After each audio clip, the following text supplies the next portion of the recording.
And today, as you can see from the title, man, I'm gonna be doing a little Q&A today, man. I posted on my Instagram the little sticker where you can ask me questions, and I just basically had y'all ask me questions for a Q&A video, man. So today's video is just gonna really be about shit, what y'all wanna hear and what y'all got to say and ask me. So I'm gonna go ahead and pull it up right now, see what y'all talking about. All right, so first question is, what is your top 3 artists that you're listening to right now? So for me, Drake, heavy rotation every single day. I listen to a lot of Thug and Gunna. I would say those are the top 3. I low-key been listening to a lot of SZA too lately, but that's really like the main 3 that's in heavy rotation every day so far: Drake, Thug, and Gunna. And I also been listening to a lot of Draft Day too. So I really just transitioned back into the rotation that I'm in right now, because usually I'm listening to like the same artist. So I be trying to mix it up. Like, even though I listen to music like heavy, like I have my vibes playlist on shuffle and I just be listening to music like all day. But for the most part, like I just be listening to like the same artist. So like I always have Drake in heavy rotation, just cause like he got something for every single vibe, and then, you know, that's the GOAT, obviously. And then I've been listening to a lot of Draft Day lately and Lil Yachty. Like, I don't know, that's kind of a tough question, cause it's hard to choose like my top 3 right now, cause I've been listening to like a lot of different stuff, but for the most part, that's been like the consistent like group of people right there.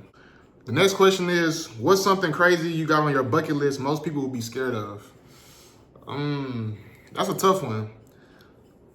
I honestly don't have nothing on my bucket list that's too crazy. Like, my bucket list consists of mainly just like me traveling different places and stuff like that.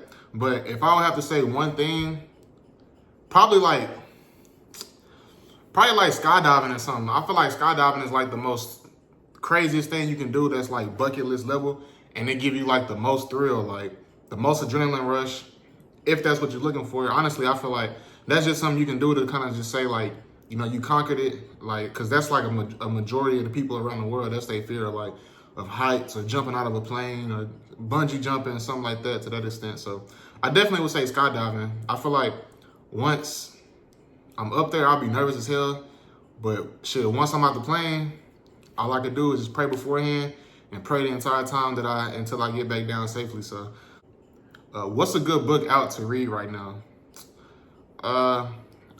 I honestly don't read like that. I always say I want to get back into like reading and stuff, because like when I was younger in like elementary school, I used to read heavy. Like, I used to like to read, like I was reading above my grade level, I think. Like, I used to read like big chapter books. So I used to read all the time, like the Percy Jackson books, the Harry Potter books. Like, you know, the Harry Potter books like real big. So I used to read all them type of books like that when I was younger. But here recently, I don't really read.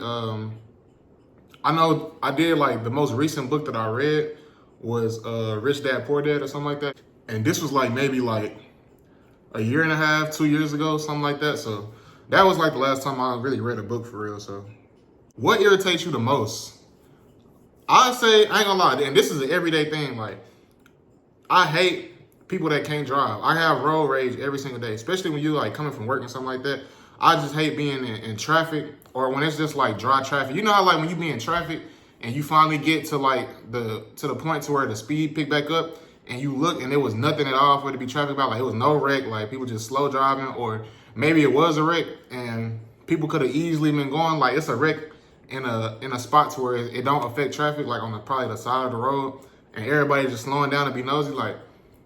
And with it already being like police and ambulance there, so you ain't really gotta be like concerned too much, like trying to get out and help. Like, that's what I hate the most. Like, I have the most road rage, I feel like, out of probably anybody. And I drive good. You know what I'm saying? You know, I drive with the flow of the traffic. But yeah, traffic is probably like the thing that irritates me the most. I hate being in traffic. Like, I really don't like driving like that. And it's crazy because, like, you know, when you first get your first car and you first start driving, you be so ready to drive and go somewhere, like, no matter how far it is, depending on how confident you feeling in driving. But like, now I'm to the age where I don't even like driving for real. Like, I'd rather be at home, or if I'm driving somewhere, I don't like it to be more than 15 to 20 minutes. Like, that's just me. That's how I am. Like, I gotta be actually doing something for me to get out and drive somewhere that's far. So what's the first thing that you're doing for your fam with a big YouTube check?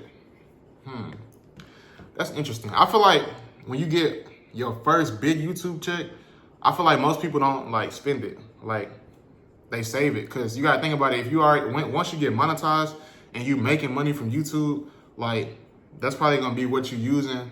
Well, you still probably gonna be working too, depending on the route that you're going, the way you're going about it. See, like me, right now I'm doing YouTube passively. Now, if I get to the point to where I get like up there and I'm getting like consistent views, or I'm able to put out better content and shit like that, and consistently every single day, and I just make YouTube my main priority, then I would be living off YouTube. But like right now, YouTube is just like something that I actually enjoy doing, but I gotta work, so I kind of gotta prioritize my time between YouTube work. I gotta try to balance it. So I feel like when I get my first big check though, just to answer the question, I feel like I'll probably get my mom a car or a house. Like if it's a real big check and I already been making pretty decent money off of YouTube, just saving up, once I get that first big one, then I'll be able to take a big chunk out and probably get my mom a house or a car. Because we always dreamed about, especially like people like me coming from where I come from, or just coming from the type of environment I come from, and feeling like sports is like the main and only outlet that I can use to like get rich and get my mom everything she wants, to repay her for all the struggle and shit. That's like always been the main thing. Like we always say we want to get our mom that house on that hill and shit like that. So I'll probably say a house or a car, one of the two for sure. The next question is, it says, why these hoes be tripping? Now, I ain't gonna lie, I don't know. I don't indulge, I'm saying? I'm a put up man, I'm saying? I don't kind of know why they be doing what they doing. But I can only speak for other people and through other people. I feel like they be tripping just because of the simple fact that they all on one mission right now. I feel like most females are trying to see what they can get out of a situation.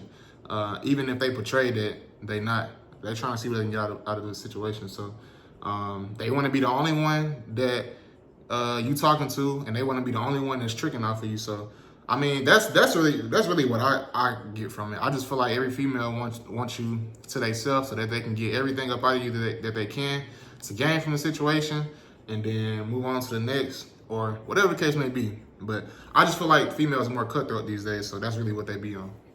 So this next question says, is it even worth it to fight a nigga in front of your girl? Because if you lose, then what? I feel like it's definitely necessary to fight in front of your girl, just because it's always going to be that time where she can go back to that and reflect on that moment when y'all alone at the crib or y'all get into an argument or something. There's always going to be that time she can reflect back and be like, well, you ain't had that energy when that nigga was messing with you at the club, or like something like that. Or you ain't try to check him, oh dude, whenever he was disrespecting you in front of me. Like it's always gonna be that one instance where she gonna bring it back up in front of you too. And I feel like just to make sure that she feels secure and protected, because I feel like if it was a situation where you gotta protect her, or she feel like she ain't safe and you don't protect her, then that's kind of gonna put you in a situation. But definitely, I feel like if it ain't a situation where you gotta fight or it lead to altercation, then I feel like you should just diffuse it. Because honestly, a man's biggest downfall is letting his emotions control his actions. And I feel like as a man, you always gotta control your emotion, and no matter what the situation is, in order to just make it home safely. I feel like that's always the main goal, just making it home safely. So definitely you gotta control your emotions, but at the same time, like if it come down to you actually having a squabble, then you just gotta do what you gotta do and shit. If you lose, then you lose. Shit, it's just about standing your ground at the end of the day. I feel like respect is the most important thing that you can have. Like as a man, you can't never let no man like disrespect you, especially in front of your woman. Like hell no. Like you gotta have your respect at all times. Like you can't never let nobody just run over you, or you can't go for nothing. So that's just how I feel about that. All right. When you get in head, do you let her go past the gooch? Now, I don't know about a lot of y'all, you know what I'm saying, but I don't partake in, her going past that area. Now, she can go from, you know what I'm saying, she can go from the meat all the way down to the gooch. That's cool. That's the stopping point right there for me. That's just me personally. Now, I know a lot of y'all freak nasty on the low. Y'all like the, you know what I'm saying? I ain't here to judge nobody. Y'all like what y'all like. But that's just me though. I don't do anything past that. I know a lot of dudes like that, you know what I'm saying? A lot of y'all super freak girls out there might say, shit, I ain't freak enough, but that's cool with me. Y'all enjoy what y'all enjoy. I enjoy what I enjoy. That's just something that I don't like. And the person that asked me that, we're gonna have a conversation because I feel like, that's a little bit extreme for you, my boy. I ain't know you get down like that. The burrito and a taco the same thing? Think about it. I mean, low key, I feel like it is because if you think about it, a taco essentially is just a burrito that's just opened up. It's like, put it like this. Let's say you have a bologna sandwich, just bologna and cheese, and you got a piece of bread. If you don't got 2 pieces of bread, what you gonna do? You just gonna fold it up and eat it how it is like that. If you don't got 2 pieces of bread to make it a sandwich. I feel like a burrito is essentially the same thing as a taco. It just got more tortilla. So therefore, you can just get creative, wrap it up, and you can stuff it with more stuff. So essentially, that's really all it is. It's just a burrito as a taco that has more ingredients. You must have been hungry when you asked me that because I ain't never just sat there and just thought about that like that. All right, this next question is, what is the hardest part about doing YouTube? Honestly, YouTube is not even really like something that's hard for real. I feel like if you actually enjoy doing it, because it's something that you enjoy doing it, so you're just doing it for the camaraderie. I feel like it becomes hard in a sense when you put it like that, whenever you are doing it and you stressing mainly over going viral and stuff like that. I feel like that's when it becomes hard because you kind of like start to force content. I feel like for me, I feel like YouTube isn't really that hard. I feel like the hardest part is staying consistent, especially whenever life is going on. For instance, with me, I had to move, not fully move, but I moved for a job. So like, that's why it's been me by myself in the videos lately. It's usually me and KD. So I'm gonna have to balance going back and forth to having KD in the videos, how, you know what I'm saying, y'all used to, as far as still bringing y'all content. Cause I could have easily just said, well, shit, since I'm out here, the days that I'm out here, I'm just gonna not upload and then wait and go back. And that's gonna be too long because it might be 2 weeks, 3 weeks, a whole month before I go back. You never know. So I feel like that's probably the hardest part, is just the consistency of staying consistent and kind of just making sure that you keep pushing your content out there. And then I feel like once you stay consistent, then it don't really be hard for real, because at the end of the day, like, nobody forcing you to do YouTube. So I feel like if you're doing it, then just do what you actually enjoy doing, and it won't be hard. It'll be something that's fun to you, come natural.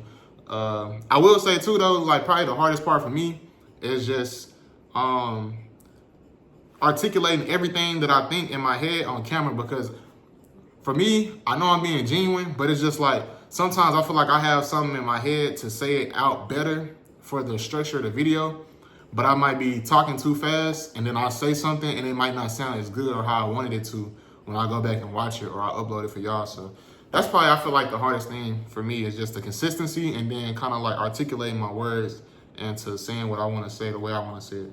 So what do you do to calm down when you're stressed or depressed? For me, I feel like music has always been my outlet. Like, music is always just a thing. And I feel like majority of people can agree. Like, music has just like always been something that I could go to and get my mind off of whatever I'm doing. A lot of people say go to the gym. I think that helps too. Like, I feel like I've been mad one time and I went to the gym, or I was just stressed or depressed and going through something. I went to the gym and it helped me because I was getting a 2-for-1. I was getting the music and I was at the gym.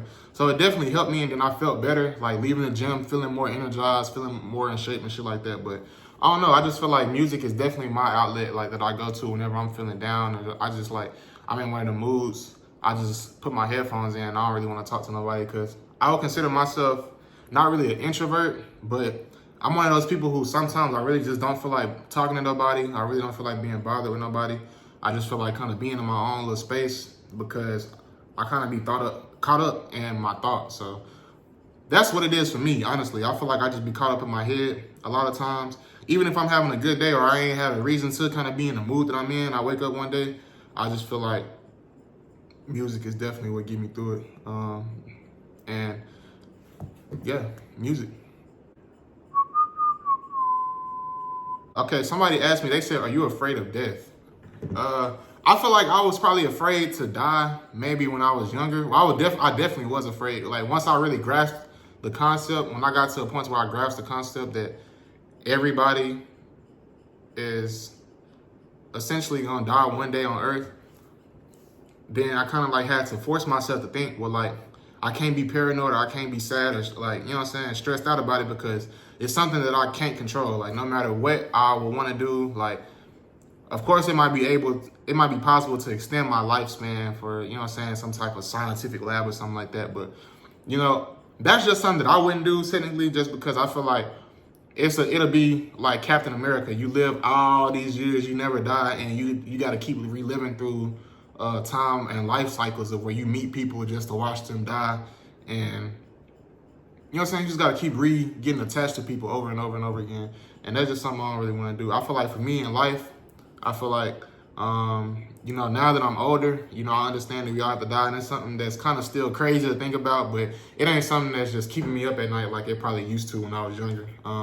You know, I feel like the scariest part about it, though, is just not fulfilling my full purpose while I'm here. So I definitely feel like I want to kind of achieve something, be where I want to be as far as living comfortably, getting a taste of some real wealth, and leaving behind a couple of offspring, man, to carry on the legacy. I want to kind of rewrite my family history and live out the life that I really wanted to live as a kid growing up. Be able to live that as a family and my own family for my kids to experience. So yeah, man, I ain't really afraid to die. Not saying that I just go outside and if it's, you know what I'm saying, a war going on, I'm gonna just walk outside with no, you know what I'm saying, not like that, but I've definitely came to terms that it's inevitable, it's gonna happen. So somebody asked me, have you ever been in love? I actually have, to be honest. And it was like probably my first like real relationship for real. Like, I would say like that's really the only person that I've just been in love with for real, that I feel like I'd do anything for type shit. Like, that really just had me in a chokehold. So I definitely can admit and be real and say I have been in love before.